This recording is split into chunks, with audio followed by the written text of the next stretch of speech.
Hello everyone, कैसे हो आप सब। स्वागत है मेरे YouTube channel latest GST update 2024 पर। जीएसटी यानी गुड्स एंड सर्विस टैक्स, ये गवर्नमेंट की एक ऐसी स्कीम है जहां से अगर गवर्नमेंट की बनाई हुई गाइडलाइन के अनुसार आपका टर्नओवर ज़्यादा हो जाता है तो आपको गवर्नमेंट को टैक्स पे करना पड़ता है। जीएसटी नंबर लेना बहुत ही आसान है। अब आप free of cost GST number ले सकते हैं। नई जीएसटी के लिए 2024 में कैसे रजिस्ट्रेशन करें और किन किन डॉक्यूमेंट का यूज होगा, इस वीडियो में इसी पर डिस्कस करेंगे। यहाँ पर सबसे ज़रूरी बात यह है कि किस आदमी को जीएसटी नंबर लेना चाहिए और किस आदमी को जीएसटी नहीं कराना चाहिए। यहाँ पर दो शर्त है।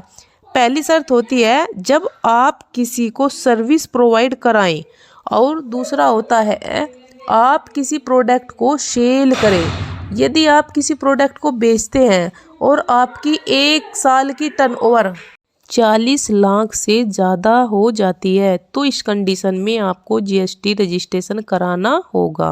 और अगर आप किसी सर्विस को प्रोवाइड कराते हैं, ठीक है, और टर्नओवर 20 लाख से ज़्यादा हो जाती है तो वहाँ पर भी आपको जीएसटी रजिस्ट्रेशन कराना होगा।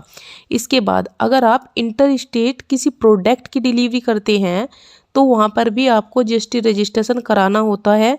और उसी के साथ ऑनलाइन प्लेटफॉर्म्स जैसे मीशो, फ्लिपकार्ट, अमेजोन और भी ऐसे बहुत से प्लेटफॉर्म्स है।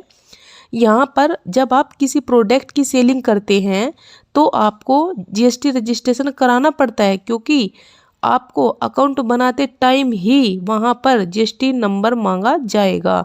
तो आज की इस वीडियो में 2024 में जीएसटी रजिस्ट्रेशन कैसे होगा यही बताएंगे। नया जीएसटी रजिस्ट्रेशन करने के लिए आपको क्या करना है। नया रजिस्ट्रेशन करने के लिए आपको इस वेबसाइट पर आना है gst.gov.in।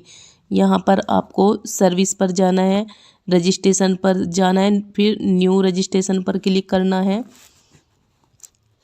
तो आपके सामने ये रजिस्ट्रेशन फॉर्म ओपन हो जाएगा, जहाँ पे आपको I am tax payer select करना है। फिर आपको स्टेट सेलेक्ट करना है जहाँ से आप बिलोंग करते हैं। उसके बाद आपको अपना जिला सेलेक्ट करना है। फिर यहाँ पे आपको अपना नेम डालना है एज पर पैन कार्ड, जो भी आपका पैन कार्ड पे नेम है वो डालना है।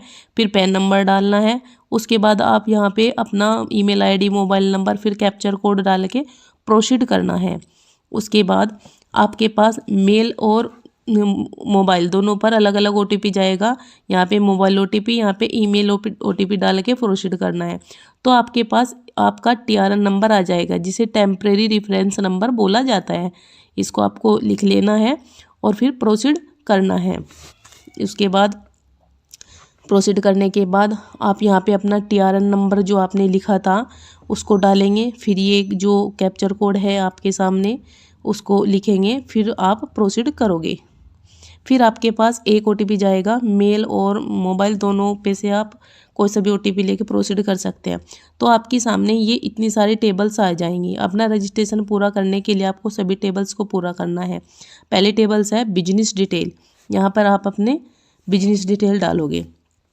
सबसे पहले इस पर क्लिक करते हैं। यहाँ पे अपना ट्रेड नेम डालना है। फिर यहाँ से कॉन्स्टिट्यूशन ऑफ बिजनेस को सिलेक्ट करना है, जो भी आपका होगा आप उसी को सिलेक्ट करेंगे। पार्टनर, प्रोप्राइटर, सोसाइटी जो भी आपका है आप उसी को यहाँ से सेलेक्ट करोगे, ठीक है। उसके बाद अगर कोई आपके बिजनेस का एडिशनल नेम है, अगर है तो वो लिखेंगे। उसके बाद यहाँ पे कैजुअल टैक्स पेयर पर अगर है तो आप क्लिक करेंगे, यानी कि इसे यस करेंगे। अगर नहीं है तो नो। अगर आप कंपोजिशन में आना चाहते हैं तो इसको यस करेंगे, वरना नो, ठीक है। उसके बाद यहाँ पे आप जो आपका रीजन है रजिस्ट्रेशन करने का वो लेंगे। यहाँ पे जो भी आपका होगा वही आपको सेलेक्ट करना है। यहाँ से वॉलंटरी, बेसिक या ई कॉमर्स वगैरह जो भी आपका हो।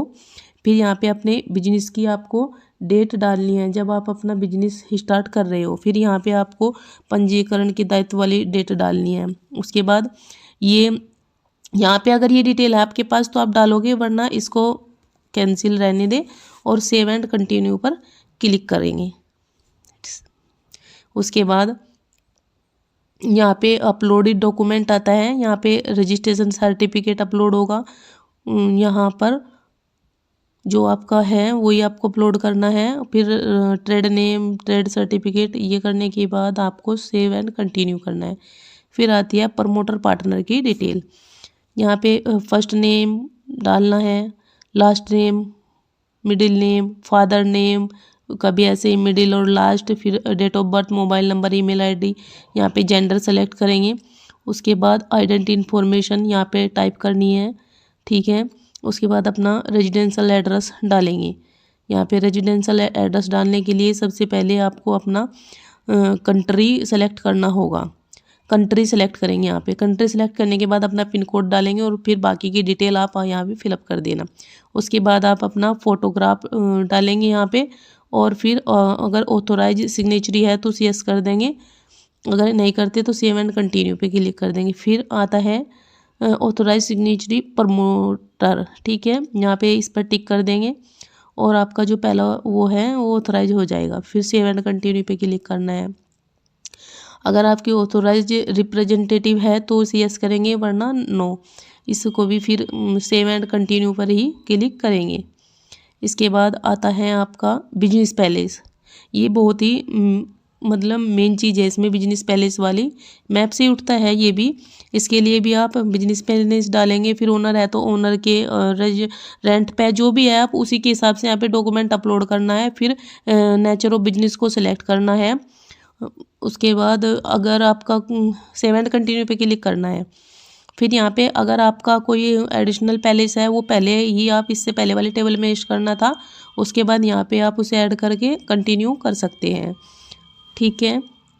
इसके बाद आता है आपका HSN कोड की बारी, गुड्स एंड सर्विस। जो भी आपके HSN कोड है, गुड्स के हैं तो गुड्स के डालेंगे, अगर सर्विस के हैं तो यहाँ पे सर्विस वाले ही HSN कोड डालेंगे। यहाँ पर आपको 5 HSN कोड आपके ऐड हो जाएंगे, ठीक है। फिर सेव एंड कंटिन्यू पर क्लिक करेंगे। फिर आपकी आती है आधार ऑथेंटिकेशन वाली टेबल।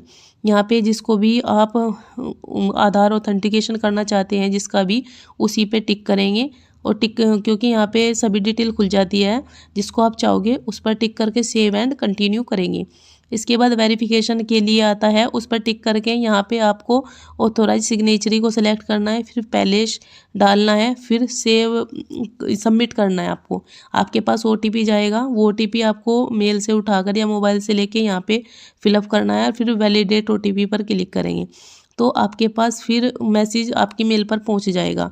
उसके बाद आपकी मेल पर एक और मैसेज आएगा ऑथेंटिकेशन के लिए। एक और मैसेज आता है आपकी मेल पर, वो होता है हाइपरलिंक मैसेज, हाइपरलिंक ऑथेंटिकेशन आधार वाला। यहाँ पे आपको जहाँ पे क्लिक हेयर लिखा हुआ है वहीं पे आपको क्लिक करना है। उसके बाद आप इस कॉलम, ये जो बॉक्स बना हुआ है उस पर टिक करके जैसे ही आगे बढ़ेंगे तो आपको अपना आधार नंबर डालना है और वैलिडेट OTP पर क्लिक करना है। आधार नंबर डालने के बाद आप वैलिडेट OTP पर क्लिक करेंगे। फिर आपके आधार कार्ड में जो भी फ़ोन नंबर लगा है उसी पे आपको OTP जाएगा और वो यहाँ पर आप डाल सकते हैं। फिर उसके बाद आपके पास कुछ ही देर बाद AR नंबर आ जाएगा।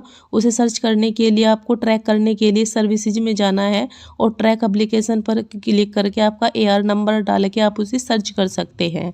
इसके फिर लगभग 15 आपको पता लग जाएगा कि कहाँ पे गया है, सेंटर में है या फिर स्टेट में है, ये आपको कंफर्म हो जाएगा।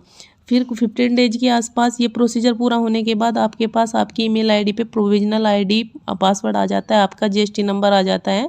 वहाँ से आप अपनी नई आईडी, यूजर आईडी वगैरह क्रिएट कर सकते हैं। तो ये था आपका रजिस्ट्रेशन करने का प्रोसीजर। अगर वीडियो अच्छी लगे तो लाइक करना, चैनल को सब्सक्राइब ज़रूर करना।